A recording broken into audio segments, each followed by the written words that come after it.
illallah, la ilaha illallah, la ilaha illallah, la ilaha illallah, la ilaha illallah, la ilaha illallah, la ilaha illallah, la ilaha illallah, Muhammadur Rasulullah sallallahu alayhi wa alihi wa ashabihi wa barik wa sallim।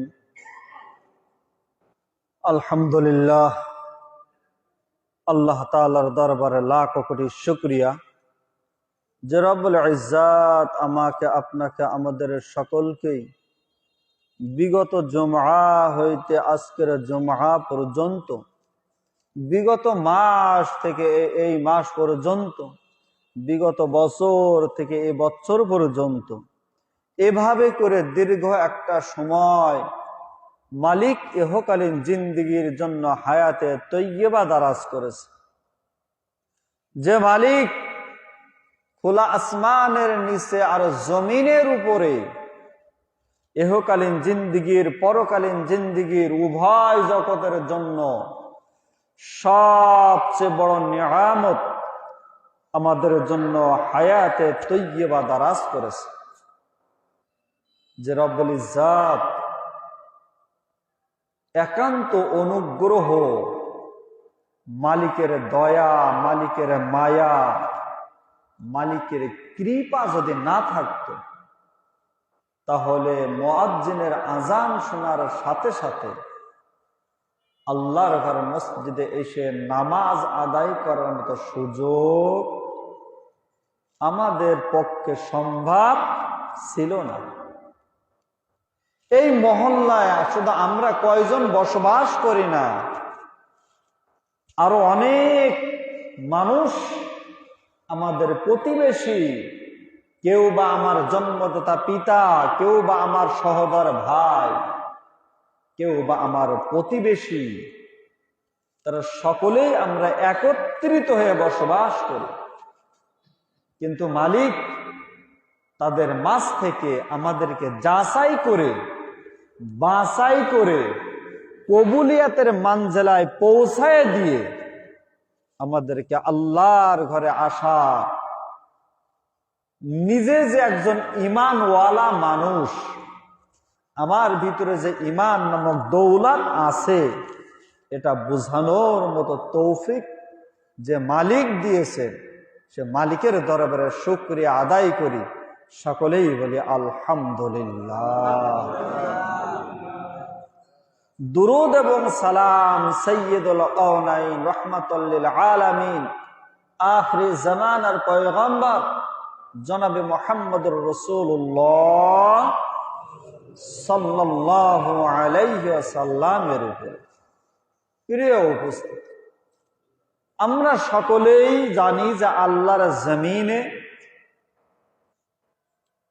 যত ধর্মাবলম্বী আছে এর ভিতর থেকে সবচেয়ে বড় পছন্দনীয় ধর্ম হলো মালিকের দেওয়া মুসলিম। যারা ইসলাম গ্রহণ করেছে, আল্লাহর জমিনে এই জাতি আল্লাহর কাছে প্রিয়, এর বাহিরে আর কোন জাতি মালিকের কাছে প্রিয় নয়। হয়তো বলবেন যে হুজুর, যারা ইহুদি খ্রিস্টান তারাও তো আহলে কিতাব। না ভাই, তারা আহলে কিতাব একসময় ছিল,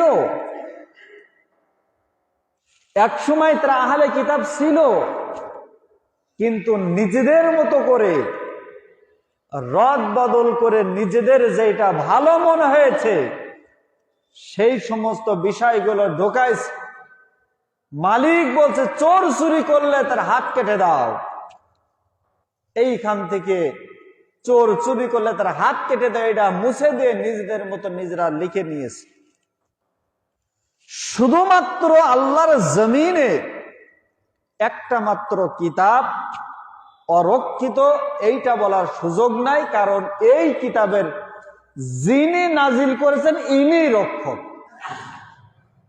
আমরা বলি না যে যেই রক্ষক সেই যদি ভক্ষক হয় তাহলে দুনিয়া টিকানো বড় কঠিন। গ্রাম বাংলা একটা কথা আছে যে বেড়াই যদি খেত খায় মালিকের করার কিচ্ছু নাই। তো আল্লাহ রাব্বুল ইজ্জাত কালামে পাক নাজিল করেছিলেন নবী মুহাম্মদুর রাসূলুল্লাহ সাল্লাল্লাহু আলাইহি ওয়াসাল্লামের উপরে, এবং সে কালাম অনুযায়ী রাসূল আকরাম সাল্লাল্লাহু আলাইহি ওয়াসাল্লামের 63 বছরের জিন্দেগি পুরোটাই হাদিস। কুরআনে পাকের তাফসীর সবচেয়ে বড় তাফসীর হলো আল্লাহ রাসূলের হাদিস। এরপরেও 104 খানার অধিক কোরআনের তাফসীর আল্লাহর জমিনে আল্লাহ প্রিয় বান্দারা লিখে গেছেন। আমরা তো দুই একটার নাম জানি আর শুনি। আল্লাহর কোরআনের যত তাফসীর লেখা হয়েছে কিয়ামত পর্যন্ত কোন একটা কিতাবে এত বৃহৎ তাফসীর আর লেখা হবে। আমরা দেখি ছোট্ট একটা কোরআন শরীফ, এক একটা তাফসীর 30 খণ্ড এর অধিকও আছে। শুধুমাত্র সূরা ফাতিহা দিয়ে একটা তাফসীরে লিখছেন যেইটা কোরআন শরীফের চেয়েও বড়। এবং এই কালাম বোঝানোর জন্য রাসূল আকরাম সাল্লাল্লাহু আলাইহি ওয়াসাল্লামের সামনে আল্লাহ রাব্বুল ইজ্জাত তৎকালীন যুগে আল্লাহর বান্দাদেরকে ঈমান, ইসলাম, ইখলাস, হিদায়াত নামক দৌলত দিয়ে স্বয়ং রাসূল আরবি সাল্লাল্লাহু আলাইহি ওয়াসাল্লামের ছাত্র করে আল্লাহর রাসূলের পর্যন্ত পৌঁছায় দিয়েছে। সেখান থেকে কিয়ামত পর্যন্ত দিনের এই ঝান্ডা আল্লাহর একদল বান্দারা এরা বহন করতে থাকবে কিয়ামত পর্যন্ত। যেই দিন দুনিয়ার জমিনে আল্লাহ বলনে ওয়ালা কোনো মানুষ থাকবে না, সেদিন আল্লাহ এই দুনিয়া আর রাখবে। কিয়ামত সংগঠিত হওয়ার পূর্বে দামেস্কের থেকে একজন অন্ধ মানুষ মক্কায় যাবে হজে বাইতুল্লাহ করার জন্য। হজে বাইতুল্লাহ তাকে করতে দেওয়া হবে না। বড় আফসোস নিয়ে মদিনায় মসজিদে নববীতে চলে যাবে। মসজিদে নববীর গেট ধরে কান্নাকাটি করবে, কিন্তু রাসূলের জিয়ারত তাকে করতে দেওয়া হবে না। এই মানুষটা যখন মক্কা আর মদিনার মাঝামাঝি এসে পৌঁছাবে, যখন মক্কা আর মদিনার মাঝামাঝি এসে পৌঁছাবে ভাই, তখন আল্লাহ রাব্বুল ইজ্জাতের আরশ একটা কাঁপুনি দিয়ে উঠবে।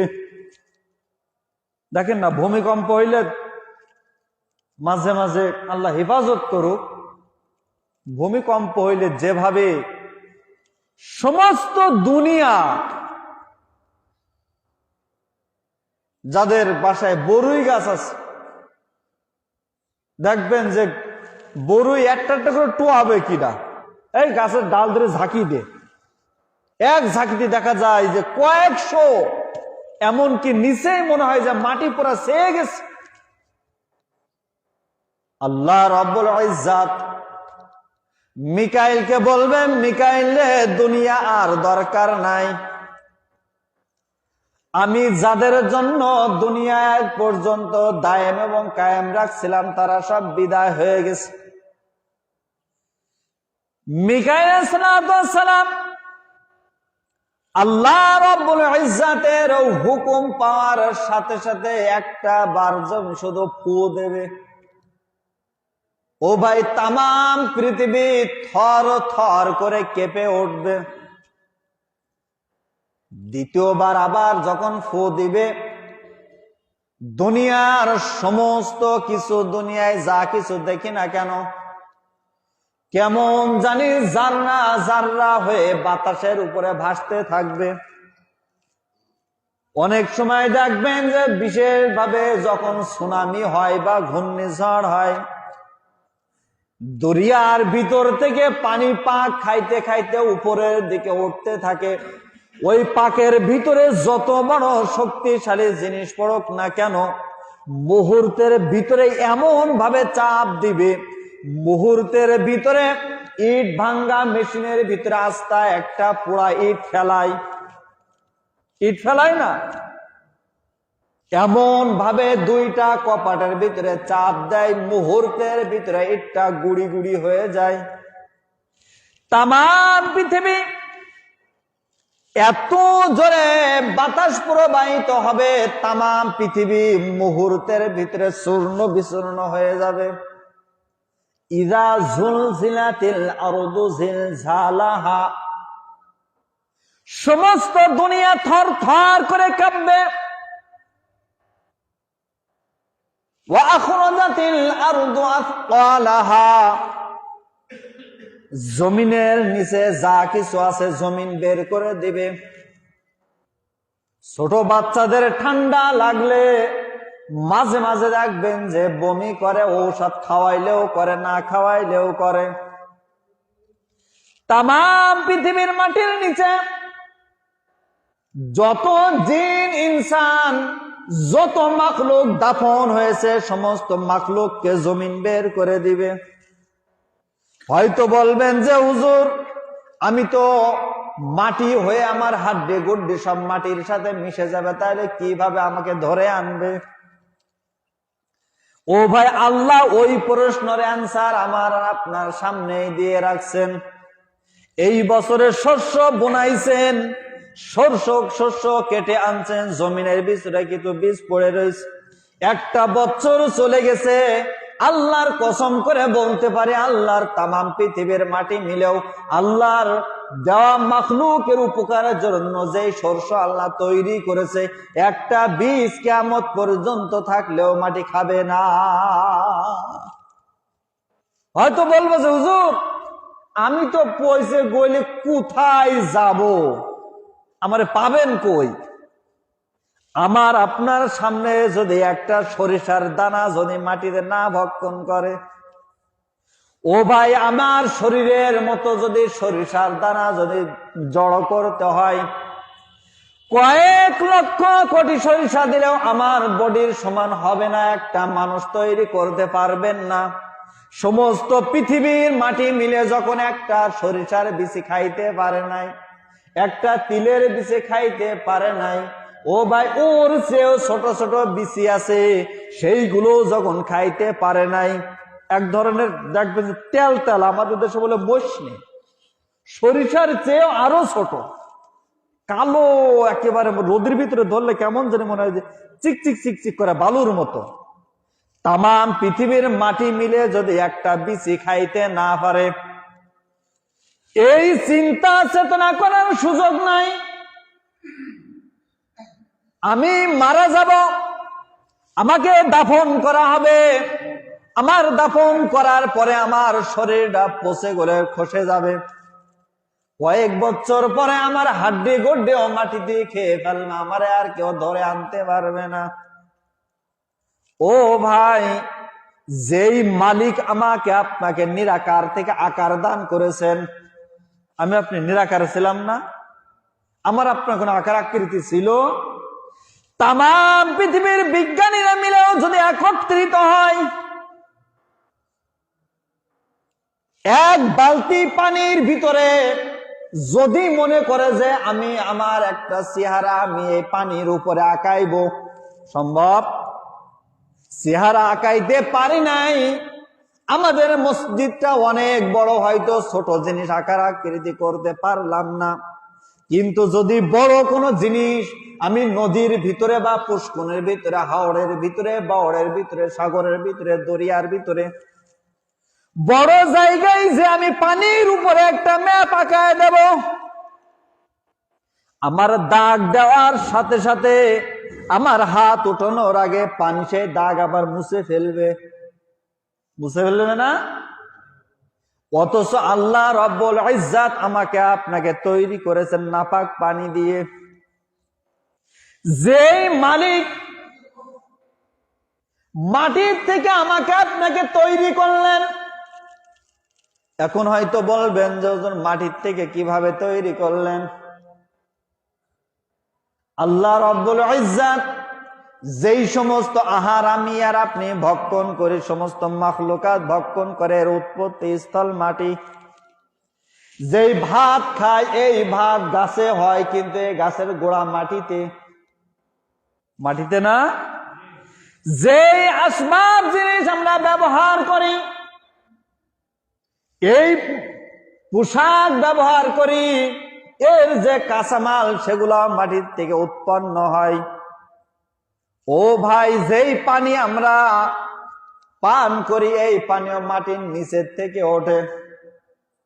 আল্লাহ রব্বুল ইজ্জাত সমস্ত আহার যখন আমি আপনি ভক্ষণ করি, শরীরের ভিতরে এমন মেশিন মালিক সেট করে দিছে, এই মেশিনের মাধ্যমে আমার শরীরে রক্ত তৈরি হয়। এই রক্তর 70 ফোঁটা রক্তর নির্যাস হলো 1 ফোঁটা ক্যালসিয়াম। এই 70 ফোঁটা ক্যালসিয়াম থেকে 1 ফোঁটা শুক্রাণু হয়। এই 1 ফোঁটা শুক্রাণুর ভিতর থেকে আল্লাহ রব্বুল ইজ্জাত মায়ের রেহেমের ভিতরে নিয়ে পানির উপরে আমার আপনার চেহারা বানাইছে। যেই মালিক পানির উপরে আমার আপনার চেহারা বানাইলেন, 50 বছর, 60 বছর, 70 বছর, 80 বছর, 90 বছর, 100 বছর দীর্ঘক্ষণ সময় আমাকে আপনাকে প্রতিপালন করার পরে মালিক আমাকে আপনাকে একটা সময় আবার ডাক দিবে। আল্লাহ রব্বুল ইজ্জাত ফেরেশতা মারফত মাতৃগর্ভে পাঠাইছে। আল্লাহ রব্বুল ইজ্জাত দুনিয়ার জমিনের থেকে আমাকে আপনাকে আবার দুনিয়ার গর্ভে নিবে একজন ফেরেশতার মাধ্যমে। এতবার অন্য কায়দা। আল্লাহ রব্বুল ইজ্জাত পানির উপরে আমার আপনার আকৃতি দিলেন, দুনিয়ার জমিনে লালন পালন করলেন, আবার এই দুনিয়ার থেকে আমাকে আপনাকে মুহূর্তের ভিতরে লা ইস্তাখিরুনা সাআতাও ওয়া লা ইস্তাকদিমুন, বান্দারে দুনিয়ার যেদিকেই দৌড়াও সাদ্দাদের মতো তোমার নিজের তৈরি বাসগৃহে ঢুকবা। যদি তোমার হায়াতের জিন্দেগি ওই পর্যন্ত থাকে, 1 পা বাইরে 1 পা ভিতরে, মালাকুল মউত তোমাকে পিছন থেকে এমন ভাবে টান দিবে, মুহূর্ত কাল সময় দেওয়া হবে না, আমার দরবারে তোমাকে ফিরে আসা লাগবে। এই কথা ভাবার কোনো অবকাশ নাই যে আমি তো মরে মাটি হয়ে যাব, আমাকে পানির ভিতরে ভাসাই দিও, মাছে খেয়ে ফেলবে। ও ভাই, মাছ খেয়ে যদি আমাকে হজম করবে, সাইয়্যিদনা ইউনূস আলাইহিস সালামকে মাছে খাই নাই? আল্লাহ রাব্বুল ইজ্জাত মাছের পেটে 41 দিন পর্যন্ত মাছের পেটে আল্লাহ না খাওয়ায় জিন্দা রাখছে।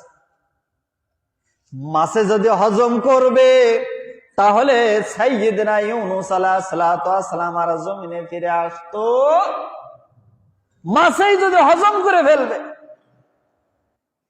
আল্লাহ রব্বুল ইজ্জাত মাছের হজম করার শক্তি নাই, সেই কথা মৌমাছির মাধ্যমে বোঝাইছেন। যদি মনে করো তোমার মৃত দেহটা তুমি সমুদ্রের ভিতরে ফেলায় দাও, মাছে খাবে। যদি মনে করো তোমার দেহটা গহীন জঙ্গলের ভিতরে ফেলায় দিয়ে আসবে, বাঘ, সিংহ, ভাল্লুক, শিয়াল, হায়না এরা তোমাকে ছিঁড়ে বুড়ে খেয়ে ফেলবে। ও ভাই, পানির ভিতরে ফেলাইলা, ইউনূস আলাইহিস সালাতু ওয়াস সালামকে মাছে খাইছে, 41 দিন পর ফেরত দিয়ে গেছে না? যদি বলি যে আমার মরা দেহটা তুমি জঙ্গহীন জঙ্গলের ভিতরে ফেলাই দাও, বাঘে খেয়ে ফেলবে। 3 দিনের শিশু বাচ্চা, দরিয়ার মাঝখানে মা মারা গেছে, কাঠের পরে ভাসায় আল্লাহ রাব্বুল ইজ্জাত বাঘের দুধ খেয়ে 18 মাস, মতান্তরে 24 মাস গ্রহণযোগ্য কল হলো সাদ্দাত বাঘের দুধ খেয়ে মানুষ হয়েছে, 18 মাস বাঘের দুধ খাইছে। ও ভাই, যদি দরিয়ার ভিতরে আমার মরা দেহটা ফেলাই দেয়া আমি ওসিয়াত করলাম, ভাই রে, মালিক যদি তোমারে ঠেকায় কিয়ামত পর্যন্ত পৃথিবীর কোন মাখলুক নাই যে মাখলুক তোমারে ক্ষতি করবে। তাহলে পানিতে যে লাভ হবে না, চলে গেলাম দরিয়ায়, যে দেখি দরিয়া আল্লাহরা যদি আমারে একেবারে নিঃশেষ করে দেয়, তাহলে তো কিয়ামতের দিন মালিক আমারে ধরতে পারবে না। সাদ্দাত যখন দুনিয়ায় ভূমিষ্ঠ হয়েছে, মা মারা গেছে, তো তার উপরে ভাসায় দরিয়ায় কি কোনো মাছ ছিল না যেই মাছ এই 3 দিনের নবজাতক বাচ্চাটাকে খেয়ে হজম করে ফেলবে? ও ভাই, মাছের শক্তি নাই, আশরাফুল মাখলুকাতকে সে ভক্ষণ করে ফেলবে। আল্লাহ রাব্বুল ইজ্জাতের অনুগ্রহ আর করুণায় মাছের লেজ দিয়ে পানি ঢেউ দিছে আস্তে আস্তে। আল্লাহ রাব্বুল ইজ্জাত দুনিয়াবাসীকে জানাই দেবে, ও আমার উম্মত আর উম্মতিরা, আমি মাওলার দরবার ব্যতীত পৃথিবীর যেই দিকে যাবা তোমাদের জন্য কোনো দরজা খোলা নাই, সমস্ত দরজা তোমাদের জন্য বন্ধ। একটা মাত্র দরজা খোলা আছে, ইহদিনাস সিরাতাল মুস্তাকিম। একটাই দরজা খোলা। আল্লাহ রাব্বুল ইজ্জাত সে কথা আমাদের বোঝানোর জন্য উদাহরণ স্বরূপ দৃষ্টান্ত দিয়ে রাখছেন। দরিয়ার মাছ থেকে বেঁচে গেলে জঙ্গলে চলে যাবা, যেই জঙ্গলে তুমি নিঃশেষ হইতে চাও, যেই বাঘের আশায় তুমি তোমার মরার নিতর দেহটাকে তুমি জঙ্গলে রেখে আসতে বললাম, এই বাঘের দুধ খাওয়ায়ে বাঘে মুখে করে 18 মাস পিছনে পিছনে নিয়ে বেড়াইছে, 18 মাস নিজের বুকের দুধ খাওয়ায় সাদ্দাতকে মানুষ করেছে। বান্দারে, আমি মালিক যদি হুকুম না দেই, কিয়ামত পর্যন্ত তোমাকে কোনো মাখলুক ক্ষতি করবে না। তাহলে পানিতেও আমারে নিঃশেষ করে দিতে পারলো না, জঙ্গলে চলে গেলাম, সেখানে যে বাঘ ভাল্লুকে খেয়ে ফেলবে তাও খাইলো না। ঠিক আছে, তাহলে আমারে আগুনে ফেলাই দাও। নমরুদ ইব্রাহিম খলিলুল্লাহকে আগুনে ফেলানোর জন্য 12 মাইল লম্বা আর 12 মাইল চওড়া আগুনের কুণ্ডলী বানাইছে। ইব্রাহিম ও আল্লাহর বিশ্বাস করে, এই জন্য ওরা আগুনে ফেলবো, ইব্রাহিমকে আগুনে ফেলবো, ইব্রাহিম পুড়ে শেষ হয়ে যাবে। আল্লাহ রাব্বুল ইজ্জাত আগুনকে বললেন, আগুন, কুলনা ইয়া নারু কুনি বারদাও ওয়া সালামান আলা ইব্রাহিম।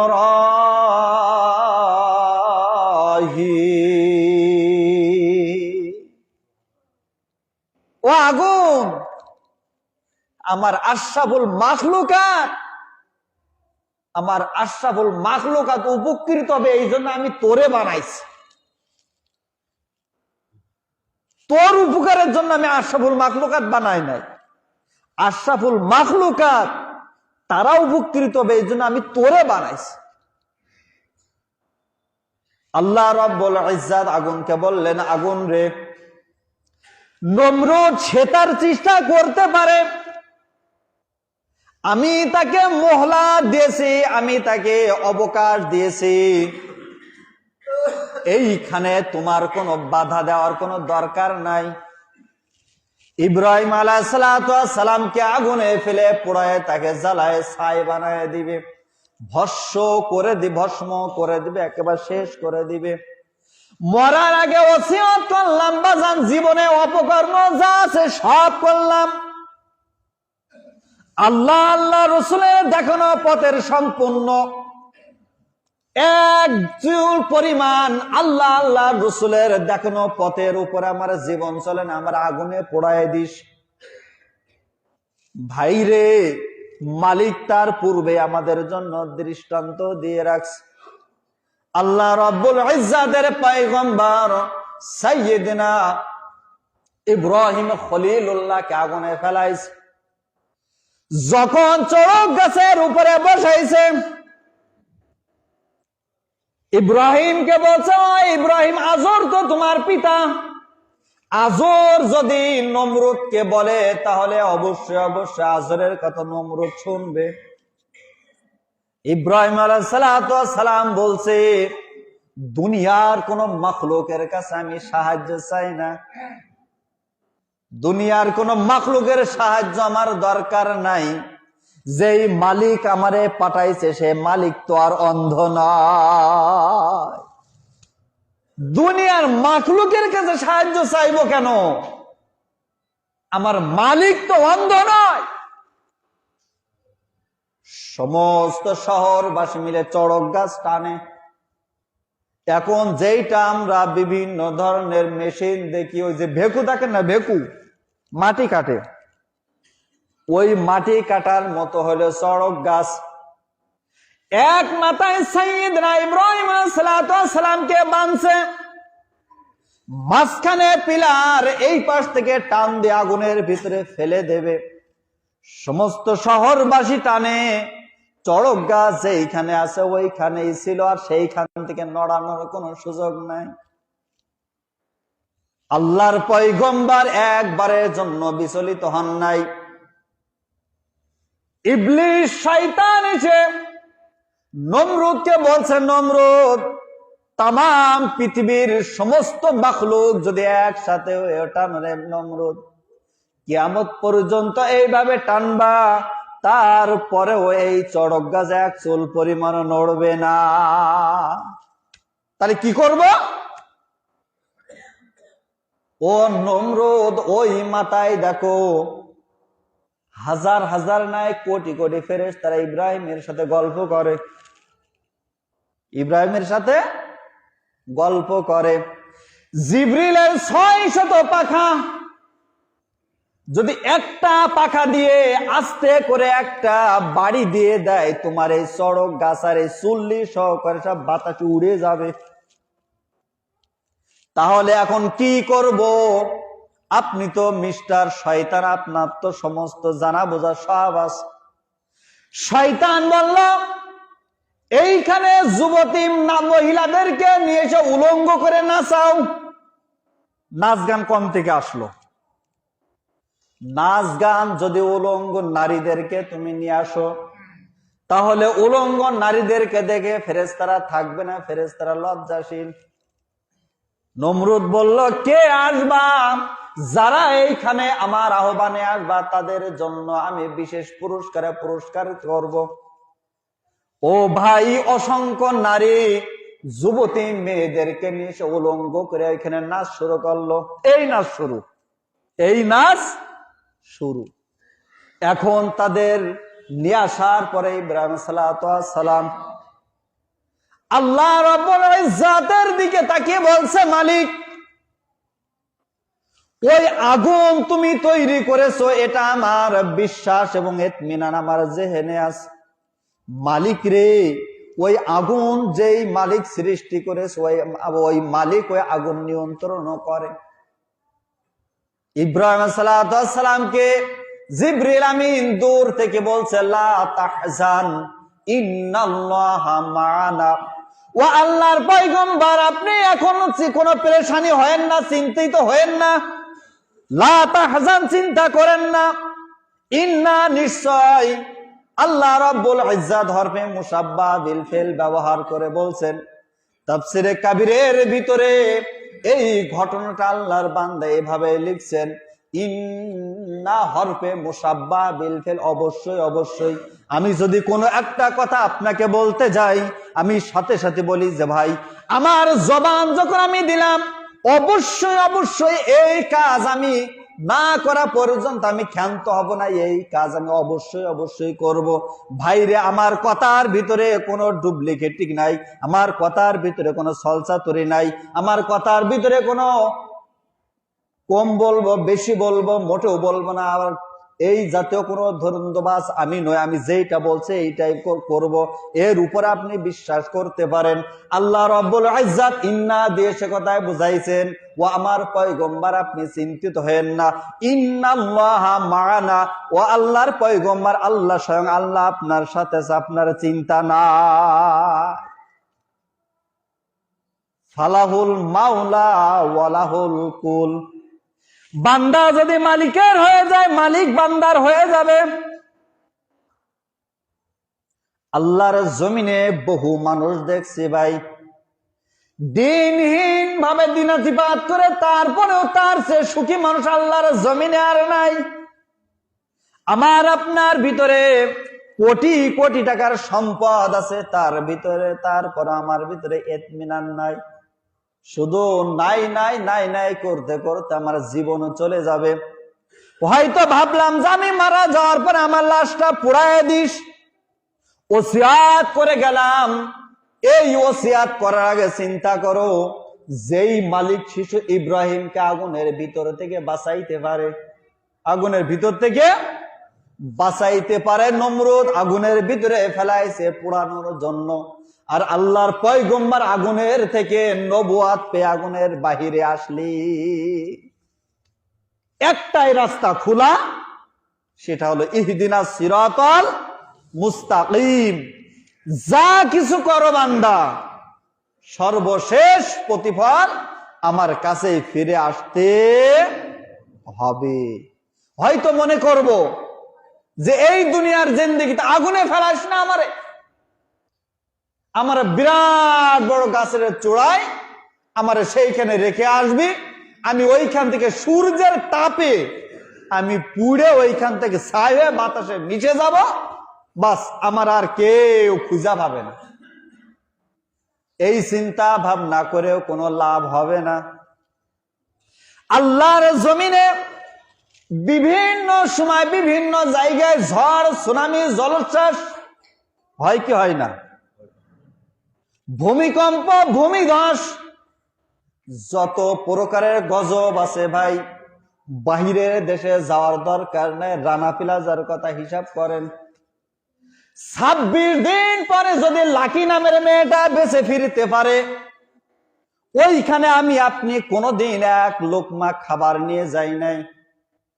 ও ভাই, ওইখানে আমি আপনি 1 লিটার পানির ব্যবস্থা করি নাই।